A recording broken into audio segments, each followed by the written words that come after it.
Hello and welcome to another lecture. Last class में हम लोगों ने कर्ल, डाइवर्जेंस और ग्रेडियंट की बात कर ली थी। इस लेक्चर में हमारे पास अगला टॉपिक है, that is the continuity equation. जैसा कि नाम सजेस्ट कर रहा है कॉन्टिन्यूटी, सो इसमें हमें एक कॉन्टिन्यूटी के बारे में बताना है। कॉन्टिन्यूटी किसकी? कॉन्टिन्यूटी चार्जेस की। तो अगर हम बहुत ही स्ट्रेट फॉरवर्ड तरीके से बात करें तो चार्ज के साथ एक प्रॉपर्टी होती है कि charge is neither being created nor lost. मतलब चार्जेस जो अमाउंट में है हमारे प्रॉब्लम में, हम ये मान के चलते हैं कि वो क्रिएट नहीं हो रहे हैं और ना ही वो लॉस हो रहे हैं। तो इसका मतलब है कि किसी वॉल्यूम के अंदर अगर हमने कहा पर यूनिट वॉल्यूम रो है, rho is the volume charge density, तो अगर पर यूनिट वॉल्यूम रो चार्जेस हैं तो इतने ही चार्ज इसके अंदर है, ना इनसे कुछ नए क्रिएट हो रहे हैं और ना इनमें कुछ लॉस हो रहा है। अगर ऐसा है तो ज़रा इस मैथमेटिक्स को देखो कि डेल डॉट जे यानी कि current density, divergence of J. Last lecture में हम लोग ने बात किया है कि डाइवर्जेंस का मतलब क्या होता है। डाइवर्जेंस को हम फ्लक्स से देखते हैं। तो फ्लक्स, ये जो करंट डेंसिटी है, इसका जो डाइवर्जेंस है वो निगेटिव वैल्यू ऑफ डेंसिटी के टाइम डिपेंडेंट चेंज पे डिपेंड कर रहा है। मतलब आपकी चार्ज की डेंसिटी समय के साथ किस तरह से बदल रही है। नेगेटिव का मतलब है वो घट रही है। डेल डॉट जे ये वैल्यू पॉजिटिव है, इसका मतलब है कि हमारी जो करंट है वो आउटवर्ड डायरेक्शन में फ्लो कर रही है। अब इन सबको हम मिला करके, ये सारे जो हम बात कर रहे हैं अलग अलग तरीके से, इनको मिला करके एक बार कहेंगे तो सबसे पहले तो करंट डेंसिटी के बारे में आप जान लीजिए। करंट डेंसिटी क्या है? इसका सिंपल सा फंडामेंटल आइडिया ये है कि अगर हमारे पास कोई तार है और उस तार से चार्ज फ्लो कर रहे हैं, जैसे इलेक्ट्रॉन फ्लो कर रहे हैं, तो इसमें करंट रहेगी। इस वायर का या जो मीडियम है, इसका क्रॉस सेक्शनल एरिया आपने ले लिया, इसका क्रॉस सेक्शनल एरिया ए है। तो आप क्या करोगे, और इसकी जो डायरेक्शन है ए की डायरेक्शन आउटवर्ड है, तो अगर आप आई बाई ए कर लो, चार्ज पर unit area, then it is called the current density. तो करंट डेंसिटी एक तरह से आप कह सकते हो आउटवर्ड फ्लो को दिखा रही है चार्जेस के, और चार्जेस के फ्लो की वजह से ही हमारे पास करंट होती है। तो हमने इस चीज़ को ऐसे कहा कि हमारे पास एक ये वॉल्यूम है जिसके अंदर कुछ चार्ज भरे हुए हैं और इसमें से चार्ज बाहर निकल रहे हैं। अगर ये चार्ज बाहर निकल रहे हैं तो इसके एरिया को अगर आप कंसीडर करोगे तो इसके लिए आप एक चार्ज डेंसिटी फ्लो बता सकते हो। और ये जो करंट है ये सरफेस से आउटवर्ड निकल रहा है, तो इसको डिनोट करने के लिए हम डाइवर्जेंस का यूज करते हैं। फ्लक्स है, एक तरह से करंट है, यूनिट क्रॉस सेक्शनल एरिया से बाहर निकल रहा है, और ये पॉजिटिव वैल्यू है जो ये सजेस्ट कर रहा है कि ये सारी जो करंट हैं ये सरफेस से आउटवर्ड हैं। और जब ये चार्ज बाहर निकलेंगे और चार्ज नए क्रिएट नहीं हो रहे हैं, तो इसका मतलब है इस वॉल्यूम के अंदर की जो चार्ज डेंसिटी होगी वो कम हो जाएगी। अगर इसके अंदर चार्ज क्रिएट हो रहे होते तो क्या हो रहा होता, चार्ज बाहर भी निकल रहे होते, लेकिन इस वॉल्यूम के अंदर का रो हमेशा कांस्टेंट होता। पर ऐसा नहीं होता है। जैसे जैसे चार्ज बाहर निकलते हैं, जैसे जैसे करंट डेवलप होती है, करंट डेंसिटी होती है, वैसे वैसे डेंसिटी जो होती है, वॉल्यूम चार्ज डेंसिटी, वो कम होने लगती है, डिक्रीज होने लगती है। तो ये एक बहुत ही स्ट्रेट फॉरवर्ड सा एक कॉमन सेंस की तरह का एग्जाम्पल है, but still it is very important, क्योंकि कई इंपॉर्टेंट कंक्लूजन हम इस कंटिन्यूटी क्वेश्चन से निकाल पाते हैं। तो ये सीधे तौर पर दिखा रहा है कि चार्ज जो है वो हमने अपनी प्रॉब्लम में कंजर्व लिए रखे हैं, उनको हमने फिक्स माना है, ना उनको घटते हुए मान रहे, ना उनको बढ़ते हुए मान रहे। ओके, सो अगर डेरिवेशन की बात आती है कि कहीं कि भाई चार्ज डेंसिटी है, इस पूरे फॉर्मूले को डिराइव करो, तो डिराइव करने का तरीका क्या है कि सबसे पहले तो मान लें कि चार्जेस हैं जिनके फ्लो होने से करंट होती है। ये हमारा बेसिक कॉन्सेप्ट है। तो हमने करंट के लिए एक डेफिनेशन लिख ली कि dq बाई dt यानी amount of charge flowing through a cross sectional area in unit time. तो ये हो गया। अब एक कंसेप्ट जो हमारे पास चार्ज डेंसिटी का है, तो रो बराबर होता है dq बाई e, मतलब अमाउंट ऑफ चार्ज पर यूनिट वॉल्यूम। v है वॉल्यूम, तो वॉल्यूम चार्ज डेंसिटी है। आप इसको क्रॉस मल्टीप्लाई करोगे, रो टाइम dv हो जाएगा। आप दोनों तरफ इंटीग्रेट कर दोगे, तो टोटल चार्ज q हो गया, और इसका वॉल्यूम इंटीग्रेशन होगा। वॉल्यूम इंटीग्रेशन मतलब आपको x y z 3 कोऑर्डिनेट पर इसको इंटीग्रेट करना पड़ेगा, जिसको कंप्रेस फॉर्म में हमने वॉल्यूम इंटीग्रेशन कर दिया। तो ये हमारे पास रिजल्ट आ गया, टोटल चार्ज जो फ्लो हो रहा है यूनिट वॉल्यूम से डेंसिटी के ऊपर डिपेंडेंसी। इस q को हम यहाँ उठा के रख दें। आई की इक्वेशन में। तो जैसे आप रखोगे इस क्यू की जगह पर इस क्यू की वैल्यू, तो आपका फॉर्मूला इस तरह से हो जाएगा, आई बराबर d by d t integration rho d v. अब क्या करते हैं, करंट डेंसिटी की डेफिनेशन क्या है? करंट डेंसिटी की डेफिनेशन ये है, J बराबर D I by D A. तो आई की परिभाषा, आई के फॉर्मूला इक्वेशन नंबर 1 में है। तो उससे पहले हम क्या करते हैं, इसको क्रॉस मल्टीप्लाई करें। क्रॉस मल्टीप्लाई करके आप आई की डेफिनेशन निकाल लोगे in term of J current density के। तो इक्वेशन नंबर 1 है करंट की value in term of volume charge density. Equation number 2 है करंट की value in terms of J यानी कि current charge density, current density. अब हम क्या करते हैं, इक्वेशन नंबर 1 और 2 को एक साथ यूज करते हैं। तो बाय इक्वेशन 1 एंड 2 आपके पास यहाँ भी करंट है, यहाँ भी करंट है, दोनों को इक्वेट कर दोगे तो आपके पास ये फॉर्मूला हो जाएगा। इस फॉर्मूले को ध्यान से देखो, इस फॉर्मूले में यहाँ पर ए है, एरिया, मतलब इस ए को मतलब होता है एरिया। एरिया हम सरफेस का, 2 डायमेंशनल सरफेस का लेते हैं, तो यहाँ सरफेस इंटीग्रेशन है। और इसमें इक्वेशन नंबर 1 में वॉल्यूम की हमने डेंसिटी, वॉल्यूम को डिफाइन की है, तो हमने वॉल्यूम इंटीग्रेशन किया। तो इसको आपको देखना है कि लेफ्ट हैंड साइड में सरफेस इंटीग्रेशन है और राइट हैंड साइड में वॉल्यूम इंटीग्रेशन है। लेकिन एक चीज़ और है, यहाँ नेगेटिव साइन भी हमने लगाया है, और इसका कारण वही है कि नेगेटिव साइन ये दिखा रहा है कि रो जो चार्ज डेंसिटी है वो हमारा दिया हुआ वॉल्यूम जो है उसमें से कम हो रही है, क्योंकि चार्ज बाहर जा रहा है करंट के फॉर्म में, तो ऑब्वियस सी बात है करंट डेंसिटी कम होगी। तो हमने यहाँ माइनस साइन लगा दिया है। अब आप देखें J डॉट डी ए, ये सरफेस इंटीग्रेशन है, ये वॉल्यूम इंटीग्रेशन है। अब यहाँ पर सरफेस और वॉल्यूम, एक 2 डायमेंशनल, एक 3 डायमेंशनल, तो इनको रिलेट करता हुआ हमारे पास एक गॉस डाइवर्जेंस थ्योरम है। तो ये हमारी वो लास्ट इक्वेशन है जो पिछले स्लाइड में थी। अब हम यहाँ पर गॉस की डाइवर्जेंस थ्योरम लगाते हैं। गॉस की डाइवर्जेंस थ्योरम क्या कहती है कि जो सरफेस इंटीग्रेशन को वॉल्यूम इंटीग्रेशन में कनेक्ट करती है। तो अगर आपके पास कोई vector quantity J dot D S है, तो आप उसको वॉल्यूम इंटीग्रेशन में कन्वर्ट करोगे तो then it will be equal to the divergence of J। ठीक है, इसको हम उठा करके यहाँ रख देते हैं। आप रख दीजिए डाइवर्जेंस ऑफ J dV हो गया माइनस साइन के साथ। एक चीज़ आप देखो, यहाँ पर हमने कांस्टेंट मतलब वॉल्यूम के साथ देखा है, तो हमने पार्शियल को, टोटल को पार्शियल डिफरेंशिएशन में कन्वर्ट कर दिया कि हम वैसे तो डेंसिटी जो होगी वो XYZ के साथ भी चेंज हो सकती है, लेकिन हम इसका चेंज केवल टाइम के साथ देख रहे हैं। तो हमने इसको स्पेस के बजाय टाइम के साथ देखा, तो पार्शियल लगा दिया है। अब आप देखो, इधर भी वॉल्यूम इंटीग्रेशन, यहाँ भी वॉल्यूम इंटीग्रेशन, तो आप दोनों तरफ इक्वेट कर लोगे तो आपके पास फार्मूला हो जाएगा divergence J is equal to minus del rho by d t. अगर इसको हम इस तरह से फॉर्म में लिखेंगे डेल डॉट प्रोडक्ट के फॉर्म में, तो ये हमारा फार्मूला हो जाएगा। अब साफ साफ यहाँ पे दिख रहा है, अगर राइट हैंड साइड 0 मान ले, राइट हैंड साइड 0 मानने का मतलब है कि इसको कांस्टेंट मान ले। कांस्टेंट किसके रिस्पेक्ट मानेंगे? With respect to t। अगर टाइम के रिस्पेक्ट में हमने रो को कांस्टेंट मान लिया तो हम इसे कहेंगे कि ये स्टैटिक चार्ज कंडीशन है, मतलब डेंसिटी फिक्स है, चार्ज मूव कर रहे हैं, ऐसा नहीं कि चार्ज फिक्स है।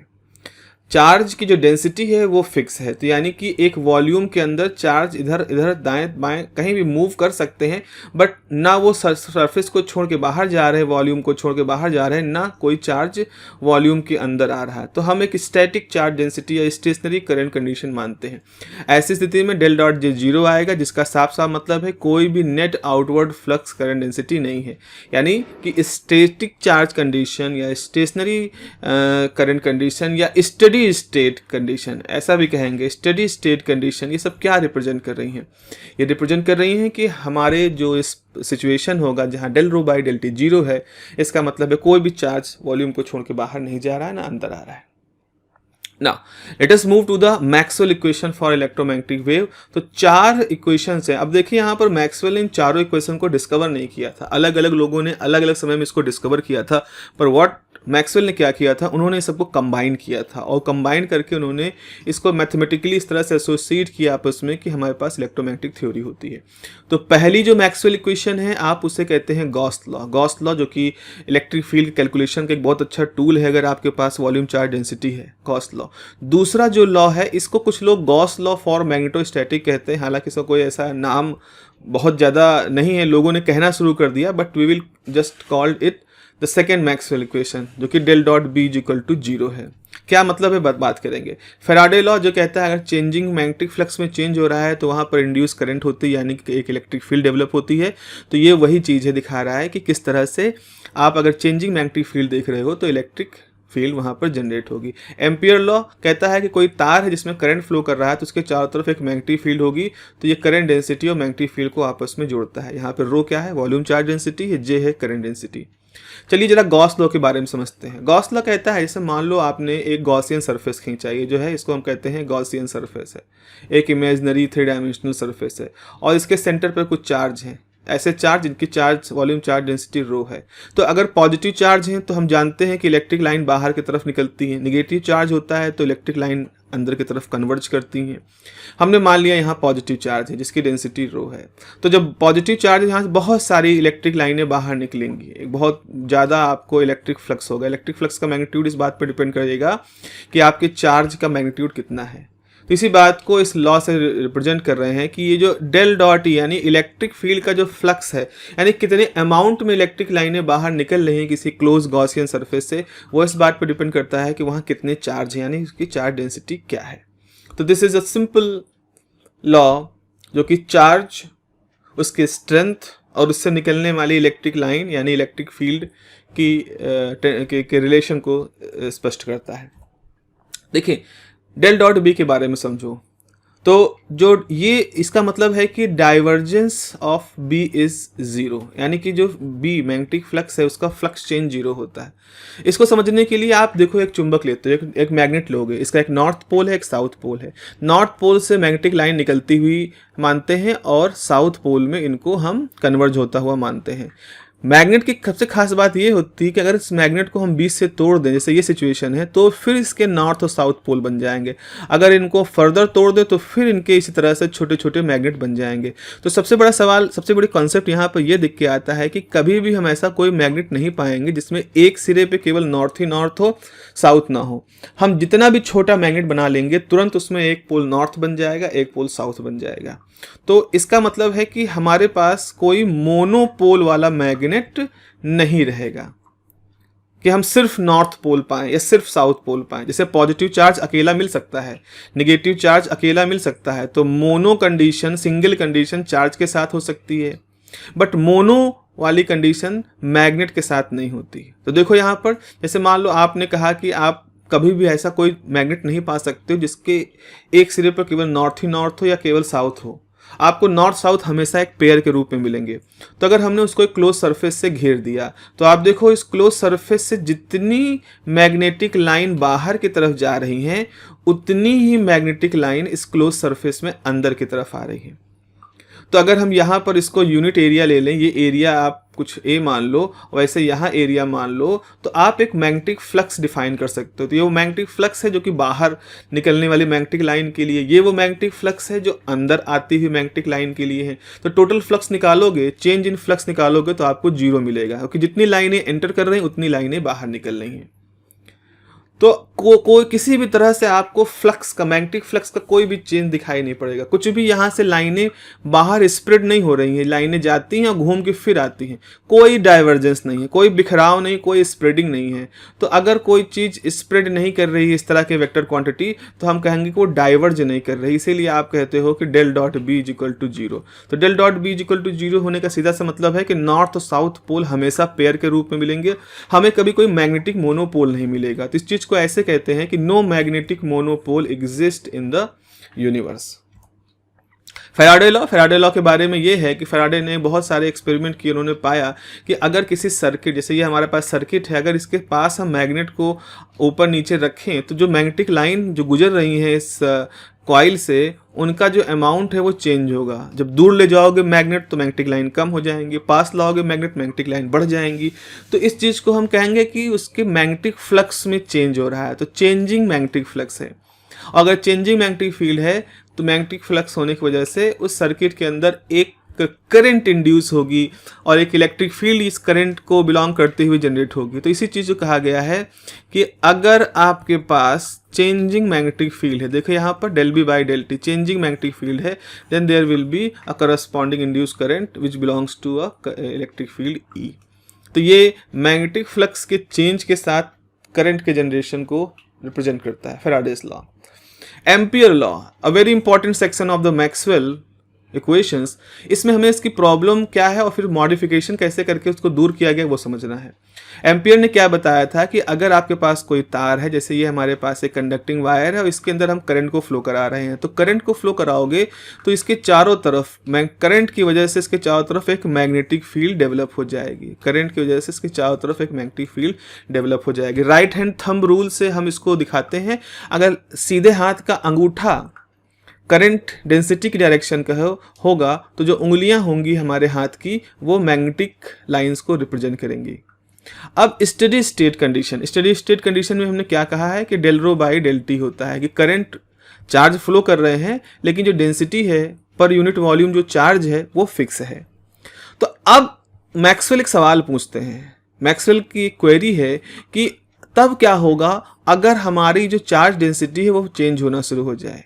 मतलब ये कंडीशन जो कि एम्पियर ने मानी थी स्टडी वाली, अगर ये ना फॉलो हो, सपोज ये नहीं फॉलो होता तो क्या होगा। ये एक बड़ा ही वाजिब सा सवाल था मैक्सवेल का कि अगर ये del rho by del t zero ना हो बल्कि मतलब कुछ हो, कोई पॉजिटिव वैल्यू हो या कुछ भी हो, तो उस समय क्या होगा हमारी एम्पियर लॉ का, एम्पियर इक्वेशन में क्या बदलाव करने जाएंगे। तो कुछ बदलाव करे जाएंगे, ये तो सही था।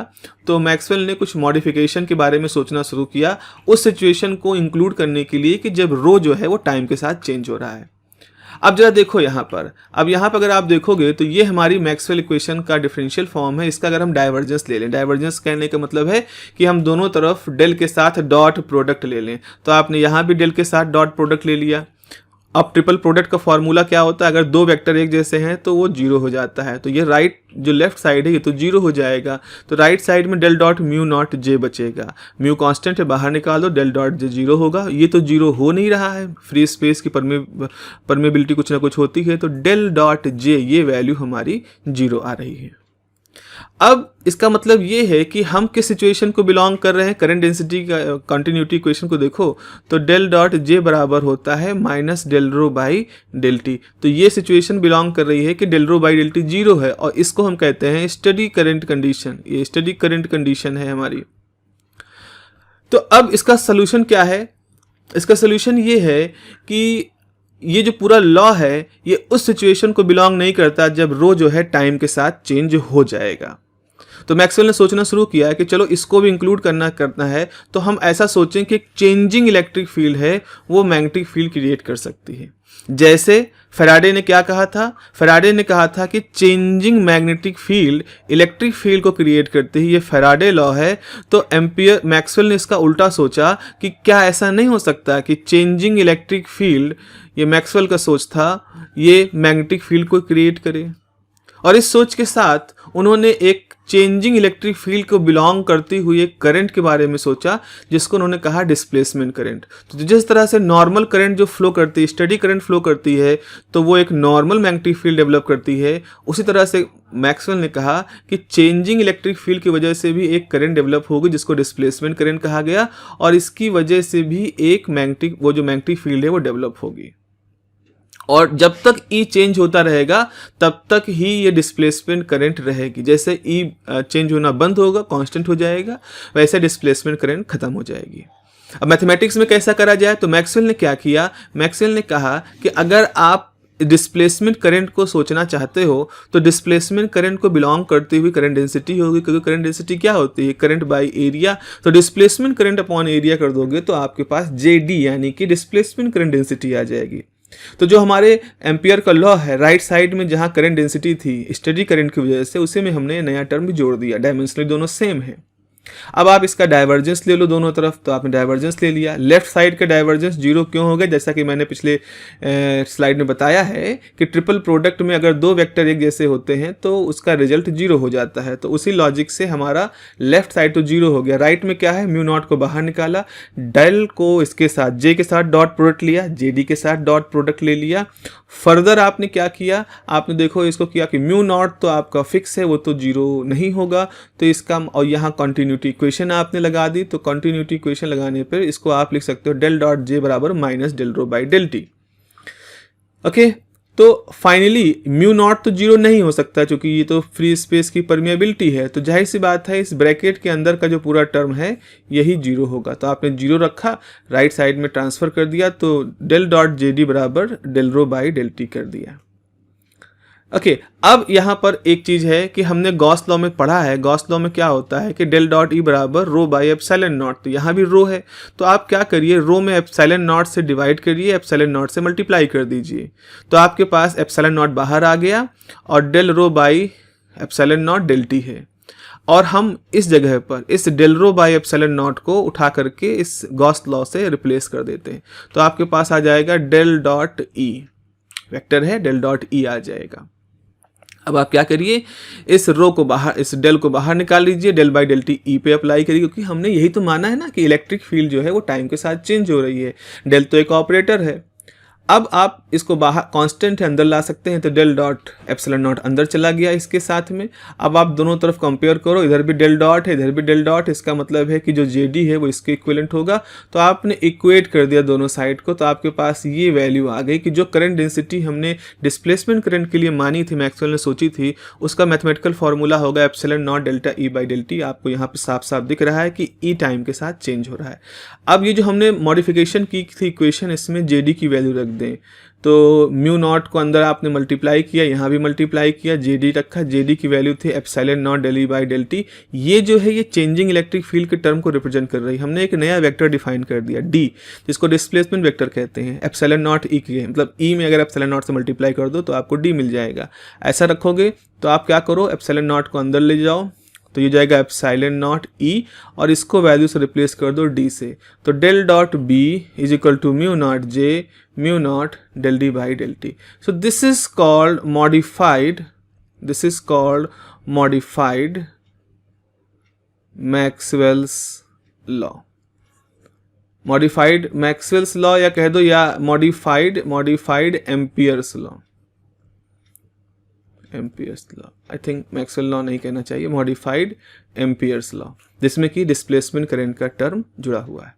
सो इस तरह से हमने इसके अंदर डिस्प्लेसमेंट करंट के टर्म को जोड़ दिया है। अब हमें इसमें आगे पढ़ना है कि इन सारी जो चार इक्वेशन थी जिसमें कि मॉडिफाइड एम्पियर लॉ है, इसको यूज करके किस तरह से मैक्सवेल ने इलेक्ट्रोमैग्नेटिक वेव को डिस्कवर किया था। So we will discuss this topic in the next lecture. Till that have a nice day and take care of yourself.